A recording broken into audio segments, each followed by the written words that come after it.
Hi! இன்னைக்கு வந்துட்டு ரொம்ப நாள் கழிச்சு லாங் வீடியோ அப்லோட் பண்ணியிருக்கேன். இன்னைக்கு ஸ்பெஷல் என்ன அப்படின்னு பார்த்தீங்கன்னா, நான் சிக்கன் தந்தூரி தம் பிரியாணி தான் பண்ணியிருந்தேன். ஃபர்ஸ்ட் டைமா வந்து ட்ரை பண்ணியிருந்தேன். எப்படி இருக்கும் அப்படின்னு சொல்லிட்டு சும்மா ஒரு ட்ரை தான். ரொம்ப நாள் நான் வந்துட்டு இந்த மாரி செஞ்சு பார்க்கணும் அப்படின்ற ஒரு ஐடியால தான் இருந்தேன். சரி அத எப்படி பண்ணலாம் அப்படின்னு சொல்லி யோசிச்சுட்டே இருக்கும்போது தான் சரி நான் ஒரு டைம் வந்துட்டு நம்ம வேலை அதிகமா தான் இருக்கும். இருந்தாலும் நம்ம அத பண்ணலாம் அப்படின்னு சொல்லிட்டு முயற்சி பண்ணிட்டேன். ரொம்ப, ரொம்ப, ரொம்ப, ரொம்ப சூப்பரா வந்திருந்தது. நானே எதிர்பார்க்கவே இல்ல இவ்ளோ டேஸ்ட்டா இருக்கும் அப்டின்ட்டு. ஆனா அத தந்தூரியா பண்ணிட்டு அதுக்கப்புறமா அத பிரியாணியா மாத்தும்போது தான் ரொம்ப வந்துட்டு வேலை அதிகமா இருந்துச்சு. ஏன்னா அது கொஞ்சம் நெஞ்சம் வேலை இல்ல. அதுவும் வந்துட்டு நம்ம 1, 2 பீஸ் வச்சு பண்ணோம் அப்டின்னா, அது வேலை அதிகமா தெரியாது. 1, 2 வச்சு பண்ணோம் அப்டின்னா, சாப்பிட்ட மாரியும் இருக்காது. சரி அதனால வந்துட்டு ஒரு பீஸ் கொஞ்சம் நெறைய போட்டு பண்ணா தான் நல்லாயிருக்கும் அப்டின்ட்டு நெறையாவே வந்துட்டு வாங்கி பண்ணியிருந்தது. ஏன்னா சப்போஸ் நல்லா இருந்துச்சு அப்படின்னா, அது பத்தாது. அப்புறமா வந்து பத்தும் பத்தாம செஞ்சா அது நல்லா இருக்காதே அப்படின்ட்டு தான். நல்லா வந்துட்டு சிக்கன ஒரு தடவைக்கு ஒரு 6, 7 தடவ வந்துட்டு நல்லா க்ளீன் பண்ணிவிட்டு, அதுக்கப்புறமா மஞ்சத்தூளு, கொஞ்சம் எண்ணெய் போட்டு க்ளீன் பண்ணோம் அப்படின்னா, அந்த வாடை வராது கவுச்சி ஸ்மெல்லு. நெக்ஸ்ட்டு வந்துட்டு அதுக்கு மசாலா தான் வந்து தடவலாம் அப்படின்ட்டு. மிளகாய்த்தூள், மல்லித்தூள், சீரகத்தூள், வெள்ள பெப்பரு, இஞ்சி பூண்டு பேஸ்ட்டு, அதுக்கப்புறம் தந்தூரி மசாலா எல்லாமே போட்டு நல்லா வந்துட்டு கொஞ்சம் தயிர் ஒரு பேக்கெட் ஊற்றிருந்தேன். அதுக்கப்புறம் எல்லாமே நான் வந்துட்டு லெமன் இதில் சேர்த்துப்பாங்க. ஆனா பிள்ளைங்க வந்து சாப்பிடும். அதுங்களுக்கு லெமன் ஒத்துக்காது அப்படின்றதுனால நான் லெமன் யூஸ் பண்ணல. நெக்ஸ்ட்டு எல்லாத்தையும் நல்லா வந்துட்டு வெராவி விட்டுட்டு கொஞ்சம் நேரம் ஊறட்டும் அப்படின்ட்டு வச்சுட்டு, அதுக்கப்புறம் பிரியாணி அரிசி தான் வந்துட்டு அதுவுமே ஊற வைக்கணுமே அப்படின்னு சொல்லிட்டு அது ஒரு 1/2 அன் ஹவர் கிட்டேயாவது ஊறணும். பிரியாணி பண்ணும்போது அதனால் அதையும் வந்துட்டு எடுத்துட்டு ஊற வச்சுட்டேன். நான் வந்து ஒரு 2 1/2 அலாக்கு எடுத்துக்கிட்டேன். என் அலாக்கில் 2 1/2 அலாக்கு அப்படின்னா வந்துட்டு 1 கிலோவுக்கு கொஞ்சம் கம்மி. 3 அலாக்குனா வந்துட்டு என்னோட அலாக்கு சைஸ் பார்த்தீங்க அப்படின்னா 3 வந்துட்டு 1 கிலோ. ஆனால் நான் 2 1/2 தான் வந்துட்டு போட்டிருக்கேன் அரிசி. சரி ரொம்ப நிறையா போட்டாலும் அது வேண்டாம்னால எங்கள் ஃபேமிலியில் வெறும் 4 பேர் தான். நான், என் ஹஸ்பண்டு, என் பொண்ணு, என் பையன். என் பொண்ணுனா ரொம்ப கம்மியாக தான் சாப்பிடுவாங்க கொஞ்சம் கொஞ்சம். அதனால் ரொம்ப போட வேண்டாம் அப்படின்ட்டு நைட்டுக்கும் சேர்த்தே அது வந்தது. நைட்டுக்கும் சேர்த்தே வந்துட்டு சாப்பிட்டுட்டோம்.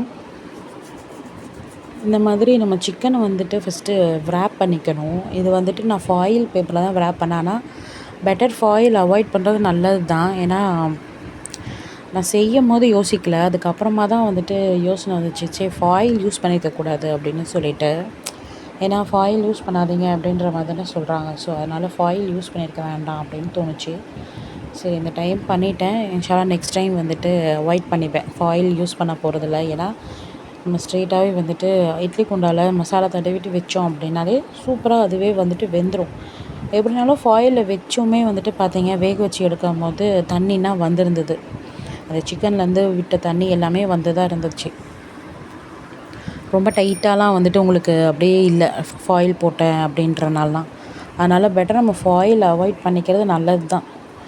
நெக்ஸ்ட் டைம் வந்துட்டு நானுமே ஃபாயில் வந்துட்டு அவாய்ட் பண்ணிப்பேன். ஆனால் இந்த ஃபாயிலில் வந்துட்டு ரேப் பண்ணி நம்ம அதை போடுறது தான் ரொம்ப லேட்டே ஆயிடுச்சு ஆக்சுவலி. அது பெட்டர் நான் பண்ணாமே இருந்திருக்கலாம் அப்படின்னு தான் தோணுச்சு. ஏன்னா அது ரொம்ப வேலை இழுத்த மாதிரி இருந்தது. அதுக்கப்புறம் இட்லி குண்டாவில் கொஞ்சம் தண்ணி ஊற்றி மேலே உள்ள தட்டில் வச்சு அதுக்கப்புறம் ஒரு 2 தடவை நான் வந்துட்டு எடுத்துக்கிட்டேன். அதாவது 2 செட்டாக அவிச்சுக்கிட்டேன். முதல் தடவை ஒரு 5, 6 சிக்கன் பீஸ் வச்சு எடுத்துட்டேன். அதுக்கப்புறம் நெக்ஸ்ட்டு ஒரு 5, 6 சிக்கன் பீஸ் வச்சுட்டு எடுத்துட்டேன். ஒரு 25லேருந்து ஒரு 30 மினிட்ஸ் வரைக்கும் தான் டைமே. நான் ரொம்ப நேரம்லாம் வேகவே வைக்கல. ஏன்னா ரொம்ப வந்து சீக்கிரமாக வெந்துருச்சு.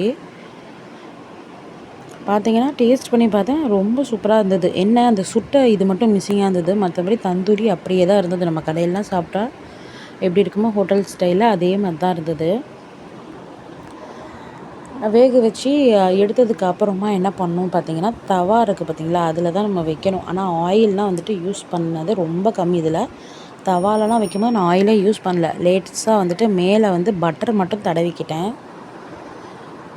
சைடில் பார்த்திங்கன்னா அரிசி வந்து வேக போட்டுருவோம் அப்படின்னு சொல்லிட்டு தண்ணி வச்சுட்டு கொதிக்க டைமில், அதாவது கொதி வரப்போகுது அப்படின்ற டைமில் என்ன பண்ணேன்னா, பட்டை, ஏலக்காய், கிராம்பு, பிரிஞ்சி இலை இதெல்லாம் போட்டு அரிசியும் அதில் போட்டுட்டு நல்லா வேக வச்சுட்டேன். உப்பு போட்டு ஹாஃப் குக் பண்ணி எடுத்துட்டேன். ஹாஃப் குக் பண்ணி எடுத்துட்டிங்க அப்படின்னாலே அந்த ஹீட்டு நான் வந்துட்டு உடனே வந்து போடலை. சரி கொஞ்சம் நேரம் வச்சுருந்தேன். அதாவது ஒரு ஒரு 10 to 15 மினிட்ஸ் கிட்ட அரிசி சோறு ஆக்குனதுக்கப்புறம் இருந்தது. ஏன்னா அது மசாலா ரெடி பண்ணுறதுக்கு கொஞ்சம் டைம் ஆயிடுச்சு. அதனால் அதுக்கப்புறம் நான் வந்துட்டு அரிசி வந்து போடும்போது கரெக்டாக இருக்கும் அப்படின்றனால ஹாஃப் குக் தான் பண்ணி எடுத்துக்கிட்டேன்.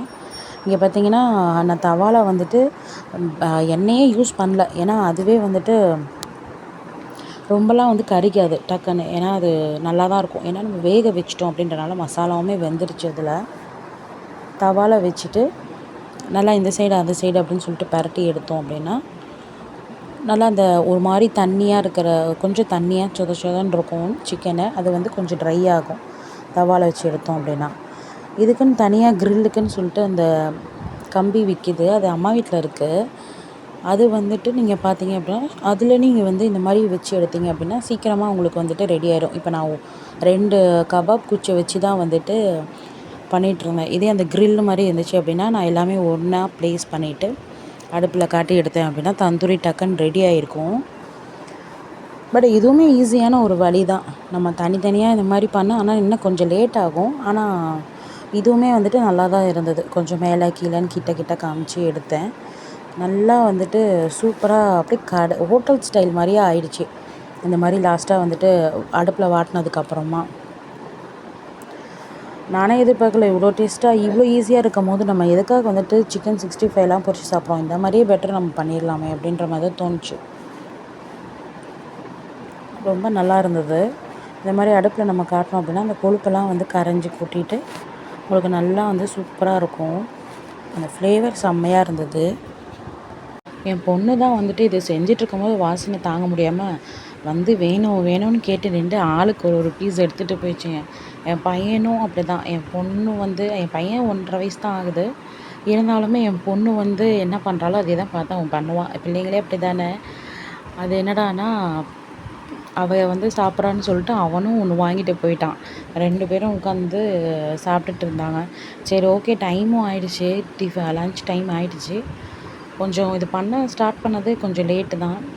அது நம்ம சரி டக்குன்னு செஞ்சிடலாம் அப்படின்ற ஒரு இதில் வந்துட்டு கொஞ்சம் அசால்ட்டாக இருந்துட்டேன். பார்த்தா அது ரொம்ப டைம் ஆயிடுச்சு. அதோட பிள்ளைங்களுக்கு பசிக்க ஆரம்பிச்சிருச்சு. அதனால் ஆளுக்கு ஒரு சிக்கனை கையில் கொடுத்துட்டு உட்கார வச்சாச்சு. அதுங்களும் வந்துட்டு கொஞ்சம் கொஞ்சமாக சாப்பிட்டுட்டு இருந்ததுங்க. என் பொண்ணு தான் ரொம்ப வந்துட்டு அப்படியே ஆர்வத்தில் அம்மா சீக்கிரம் செய்யுங்க, பசிக்குது, சீக்கிரம் செய்யுங்க சீக்கிரம் செய்யுங்கன்ட்டு ரொம்ப இது பண்ணிகிட்டு இருந்தா. அதுக்கப்புறம் பிரியாணி சட்டியை வந்துட்டு வச்சுட்டு நல்லா வெங்காயம் வந்து வணங்கினதுக்கப்புறமா பச்சை மிளகா, பட்டை, ஏலக்காய், கிராம்பு, பிரிஞ்சி இலை, புதினா, கொத்தமல்லி, அப்புறம் தக்காளி, தயிர், இஞ்சி பூண்டு விழுந்து இது எல்லாமே போட்டு நல்லா வந்து பச்சை வாசனை போகிற வரைக்கும் கிண்டிட்டு அதுக்கப்புறம் மிளகாய்த்தூள், மல்லித்தூள், கரம் மசாலா எல்லாமே நல்லா வந்து போட்டு நல்லா கிண்டி விட்டுட்டு அதுக்கப்புறம் சிக்கனையும் வந்து மேலே ப்ளேஸ் பண்ணிட்டேன். கொஞ்சம் கொதி வந்ததுக்கப்புறமா தான் வந்துட்டு சிக்கன் போடணும். நல்லா அந்த பச்சை வாசனை போகிற வரைக்கும் வந்து நல்லா வணக்கிட்டு கொஞ்சம் தண்ணி ஊற்றியே வணக்கினேன். அப்போ தான் அந்த தக்காளி வெங்காயம் நல்லா வேகும் அப்படின்ட்டு கொஞ்சம் தண்ணி ஊற்றி நல்லா வேக வச்சோன்னா அது நல்லா வெந்துருச்சு. அதுக்கப்புறமா சிக்கனை வந்துட்டு ப்ளேஸ் பண்ணிவிட்டு அதுக்கு மேலே வந்து ரைஸ் வேக வச்சு இந்த ரைஸையும் ப்ளேஸ் பண்ணிவிட்டு தம் போட்டாச்சு. தம் வந்துட்டு ஒரு பழைய தவா இருந்தது. அந்த தவாக்கு மேலே வந்துட்டு தம் போட்டேன். சரி கொஞ்சம் டைட்டாக இருக்கணும் அப்படின்றதுக்காக ஒரு பாத்திரத்தில் தண்ணியும் மேலே தூக்கி வச்சாச்சு. நடுவில் வந்து ஒரு 5 மினிட்ஸ்க்கு அப்புறமா நல்லா பரட்டி விட்டுட்டு திருப்பியுமே ஒரு 10 மினிட்ஸ் கிட்ட தம் போட்டு வச்சுருந்தேன். அதுக்கப்புறம் தம் போட்டதுக்கப்புறம் என்ன பண்ணேன்னா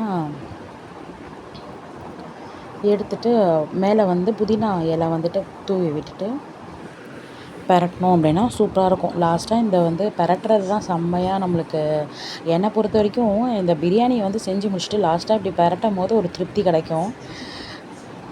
அப்பாடா ஒரு வழியாக பண்ணிட்டோம் அப்படின்ற மாதிரி. அவ்வளோதான் வந்துட்டு பிளேட்டில் வந்துட்டு சர்வ் பண்ண வேண்டியதான். ரொம்ப சூப்பராக இருந்தது. ஆனால் என்ன கொஞ்சம் வேலை அதிகம்தான்.